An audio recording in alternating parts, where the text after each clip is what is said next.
সাকিব খানের তুফান আর ববির ময়ূরক্ষীর সঙ্গে কুরবানি ঈদে যুক্ত হতে যাচ্ছে আরও একটি সিনেমা। সেটি হলো শবনম বুবলির রিভেঞ্জ। আজ সিনেমাটি বাংলাদেশ চলচ্চিত্র সেন্সর বোর্ডে জমা দেওয়া হয়েছে।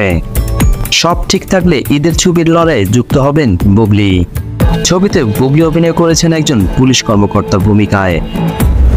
সিনেমাটির পরিচালক এমডি ইকবাল জানান, আলাদা কোনো কিছু পরিকল্পনা বা শাকিব খানকে টাক্কা দেওয়ার কোনো বিষয় নয়।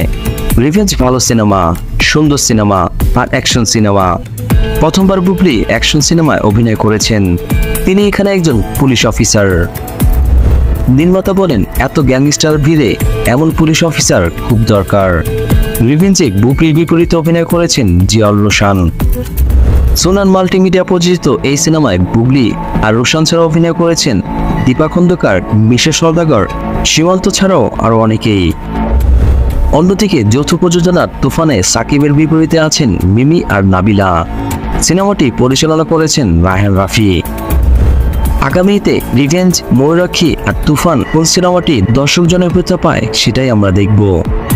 রিভেঞ্জ কি পারবে তুফান সিনেমাকে ধাক্কা দিতে, নাকি সাকিব খান তুফানের গতিতে তার সিনেমা জয় জয়কার হবে চারদিকে? ভিডিও এখানে শেষ করছি। ভিডিও ভালো লাগলে অবশ্যই লাইক দিবেন। পরবর্তী ভিডিওগুলো পেতে অবশ্যই চ্যানেলটি সাবস্ক্রাইব করে রাখবেন।